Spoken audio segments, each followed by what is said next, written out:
Hello කොහොමද මේ තියෙන්නේ අපි හික්කඩුවේ ගිය ගමනේදී මාත්‍ර මගදී කාපු බීපු සෙට් එක තමයි මේ ඉන්නේ අපි දෙන්නා.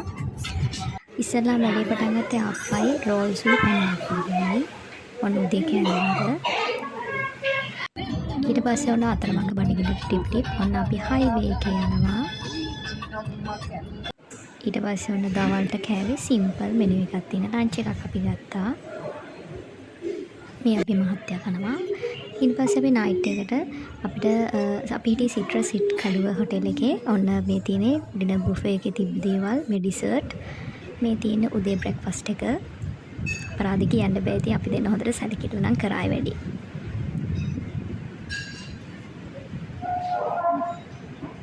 ඉතින් ඔක්කොම අපි අත්දැක බැලුවා. කැමරා හයි. මේ තියෙන්නේ කැම ප්ලේට්. හොඳට බලන්න. මේ තියෙන අපි දෙන්න දවල්ට කාපුවා. දවල්ට කන්න අපි අතරමඟ පොඩි කඩේකට වැත්තුවා. අපි ගත්තේ ෆ්‍රයිඩ් රයිස් දෙකක්, අපරාධ ඉතුරුනා, ගොඩාක් ඉතුරුනා. අතරමඟ බඩගින්න නෙස්කැෆේ එකක් බිව්වා. ආයෙත් ඔන්න හයිවේ එකේ කළුවර වැටිගෙන එනකොට ඔන්න එනවා අපි ගෙදර. එහෙනම් අපි ගිහින් එන්නම්. මේ ෂෝට් වීඩියෝ එකේ බලවට ආල්ට ස්තුතියි. බයි බයි.